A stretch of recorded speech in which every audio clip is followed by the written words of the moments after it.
Estamos diante do Congresso Nacional. Ali está o Senado e aqui está a Câmara dos Deputados. Nesse instante, aqui em Brasília, os congressistas estão reunidos em Assembleia Constituinte, tentando elaborar a Constituição desse país.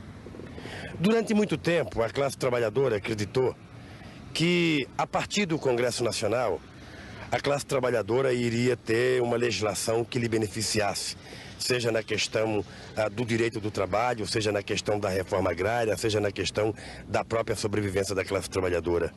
E os anos vão passando, os anos correm e a classe trabalhadora percebe que as leis que deveriam existir para beneficiar a classe trabalhadora não acontecem. Ora, e é preciso a classe trabalhadora começar a aprender e começar a discutir por que aqui, que é uma casa de leis, não se faz leis para beneficiar a classe trabalhadora. Aí a classe trabalhadora tem que descobrir uma coisa mais importante e você, principalmente, precisa começar a matutar por que as coisas não acontecem de acordo com os interesses da classe trabalhadora.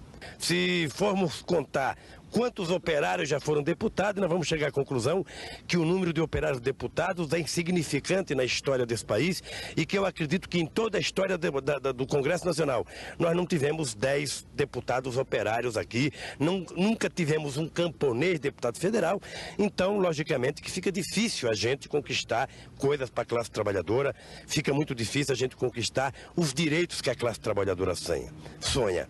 É por isso que eu gostaria de convidar os companheiros a conhecerem como é que funciona essa casa por dentro, a conhecerem quem é quem e a ver concretamente por que a classe trabalhadora não tem os direitos que ela tanto sonha. Vamos comigo lá dentro do Congresso para a gente poder presenciar ao vivo por que as coisas são difíceis para a classe trabalhadora.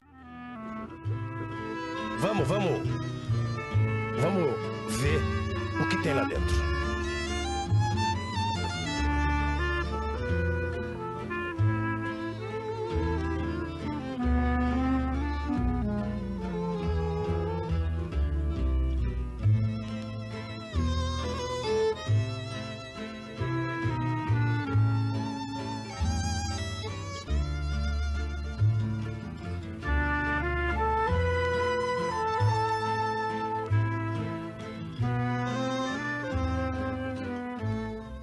Isso aqui é tudo suntuoso, é tudo muito bonito, é tudo feito para dar uma aparência de grandiosidade que poderia funcionar bem se a gente tivesse efetivamente, sabe, um Congresso livre, um Congresso que não fosse subordinado ao Poder Executivo, se a gente tivesse um Congresso que tivesse as suas prerrogativas, um Congresso que pudesse decidir sobre as questões econômicas, um Congresso que pudesse decidir ou julgar o próprio Presidente da República, que pudesse elaborar o orçamento ou mudar o orçamento.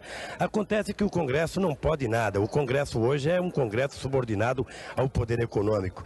E para a classe trabalhadora chegar aqui dentro, para a classe trabalhadora se candidatar e ser eleita, todo mundo sabe que é muito complicado, porque no Brasil ainda política é uma coisa subordinada a dinheiro, ou seja, quem tem dinheiro faz política, quem não tem dinheiro, pura e simplesmente comparece às urnas para votar a cada dia 15, de 4 em 4 anos. E nós entendemos que é exatamente por isso, exatamente pelo fato da classe trabalhadora não estar habituada a fazer política, que apenas os ricos estão representados aqui, ou na sua grande maioria os ricos. Todo mundo sabe que para ser candidato ou a pessoa é muito conhecida e a pessoa tem algumas entidades que lhe dão sustentação, ou a pessoa tem que ter muito dinheiro. E nessa brincadeira, quem ganha normalmente é quem tem dinheiro, e eu acho que cada companheiro, e principalmente você, está alertado já de que nós não podemos continuar permitindo que o dinheiro seja a razão de se fazer política nesse país. Eu acho que a política ela deve representar os interesses sociais que estão em jogo. E como a classe trabalhadora é maioria, eu penso que um dia, e não está muito longe, que a classe trabalhadora vai ter maioria na Câmara de Vereadores, vai ter maioria no Congresso Nacional, vai ter maioria, sabe, nas prefeituras, nos governos do Estado e vai ter inclusive a presidência da República. Mas eu acho importante a gente continuar conhecendo o Congresso Nacional. Vamos comigo para ver como é que funciona.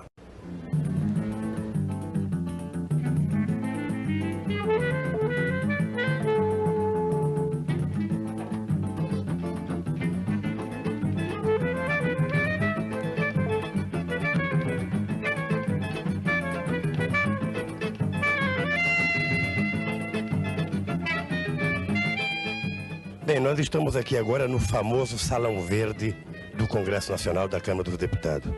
Esse local aqui só pode entrar deputados, convidados, ou seja, isso aqui foi feito para que o povo não possa efetivamente comparecer.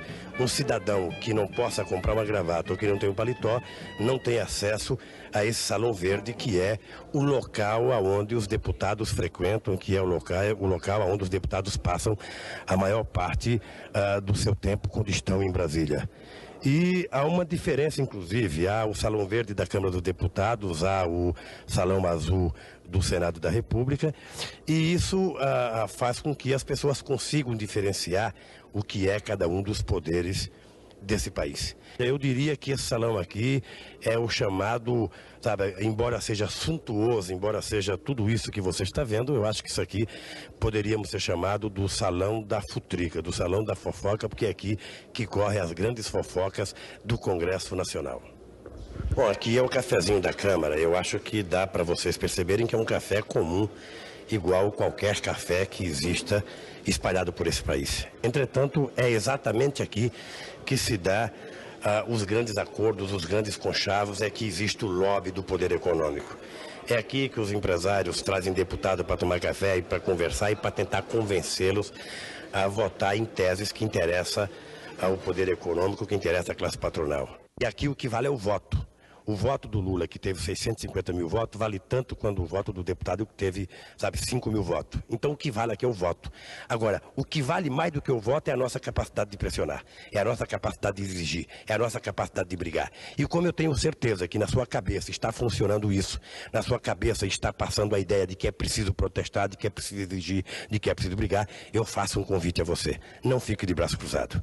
Porque se ficar de braço cruzado, a Constituição vai retratar apenas os interesses da classe dominante. Vai retratar os interesses dos fazendeiros, dos banqueiros, dos empresários e não da classe trabalhadora. Se nós somos maiorias e ainda nós somos uma maioria silenciosa, nós precisamos começar a ser uma maioria barulhenta. E essa maioria barulhenta, exige que a gente faça alguns movimentos. Exige que a gente faça os abaixo-assinados que tem que ser feito para mandar os projetos que nos interessam. Exige que a gente ocupe Brasília de vez em quando, que a gente venha nas galerias, que a gente cobre dos deputados. Exige que a gente esteja atento, porque senão as falcatruas acontecerão aos milhares e a classe trabalhadora ficará prejudicada, quem sabe, por 10, 20 ou 30 anos. A oportunidade é essa. A oportunidade é exatamente agora. Se a gente nas eleições não conseguiu acertar e eleger uma maioria de trabalhadores para fazer a Constituição, nós poderemos acertar agora e consertar os nossos equívocos. Nós poderemos fazer as pressões necessárias. É por isso que eu estou convencido, por isso que eu estou otimista e é por isso que eu conto com você. Porque a depender de você, nós teremos uma Constituição boa. A depender apenas do Congresso Constituinte, nós teremos uma Constituição ruim e que representa apenas os interesses dos nossos adversários.